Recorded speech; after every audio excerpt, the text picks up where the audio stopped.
ఎందుకు అంటే మరి ట్రాక్టర్ ఇంటి మీదకి వచ్చి ట్రాక్టర్ ఎక్కించే అంత దారుణానికి ఎందుకు దిగారు కాంగ్రెస్ పార్టీకి సంబంధించినటువంటి సర్పంచ్ వాళ్ళకి ఎవరు కూడా పోటీ ఉండద్దు అనే ఉద్దేశంతోనే అలాంటి పరిస్థితి చేశారు మేడం.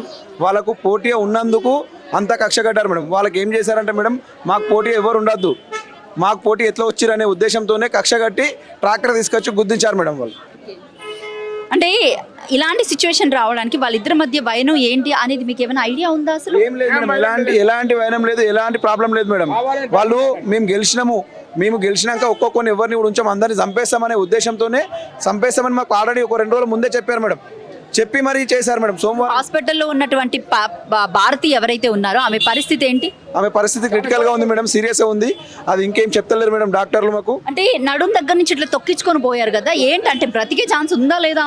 ఇంకా బ్రతికే ఛాన్స్ ఉందా ఏందని చెప్పేసి డాక్టర్లు ఏం ఇన్ఫర్మేషన్ ఇస్తారు మేడం. ఐసీలో ఉన్నారు, ఇంకా ఏం చెప్పలేరు. 11 గంటల వరకు ఏం చెప్పమన్నారు మేడం. మీరేం చెప్తారండి?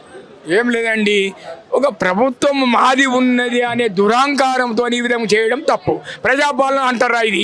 మేము ఎటు కూడా ప్రభుత్వం వాళ్ళది ఉన్నా, గెలిచిన సర్పంచ్ కాంగ్రెస్ కాబట్టి కాంగ్రెస్ ప్రభుత్వము రాష్ట్రంలో ఉన్నా ఈ విధంగా చేయడం దుర్మార్గం అని పని చేయడం మంచిదా? ప్రభుత్వానికి మంచిదా? ప్రభుత్వం ఇటువంటి కార్యకర్తలను ఉంచుకోవద్దు, ఇటువంటి కార్యకర్తలను నిలబెట్టద్దు, గెలిపియద్దు. ప్రజలకు న్యాయం చేసే ప్రజలను ఎన్నుకోనేటట్టు చేయాలి, కానీ ఇది చేయను. ఈ విధంగా ఎందుకు చేసిండ్రంటే ఇది ఈ విధంగా చేస్తే మేము రేపు పెద్దగా అధికారం చెలాయించేటప్పుడు మనం ఏం చేసినా భయపడాలి అనే ఉద్దేశంతో ఈ ఘటన. ఈ విధంగా చేస్తే మా తెలుగు రారు, మేమేం చేసినా, మేము అన్యాయం చేసినా మా తెలుగు రారు కాబట్టి ఈ విధంగా చేసి భయపెట్టడం అనే ఉద్దేశంతో ఈ విధంగా చేయడం జరిగింది.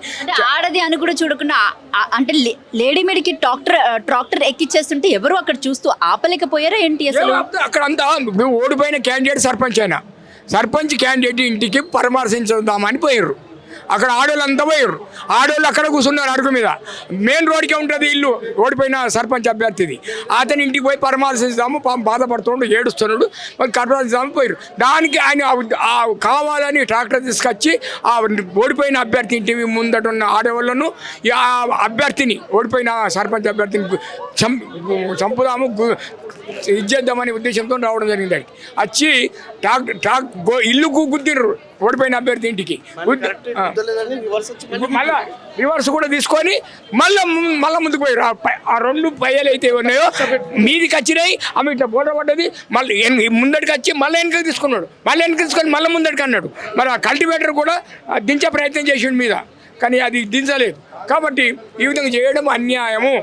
ఇదంతా ఎవరిది అంటే ఆ కాంగ్రెస్ పార్టీ మండల అధ్యక్షుడు ఉన్నాడు కుర్మ సాయిబాబా అని, అతని యొక్క అతని అన్న చిన్నయనే పోటీ చేసిన ఆయన గెలిపేయడానికి కొరకు ఇల్లు తిరుక్కుంటా, ఏడ్చుకుంటూ, కాళ్ళు మొక్కుకుంటూ, లేని పథకాలు చెప్పుకుంటూ మోసం చేసి ప్రజలతో ఓట్లు వేయించుకున్నాడు. ఏడవడం వల్ల కూడా ప్రజలు సానుభూతి చేసి ఓట్లు వేసింది.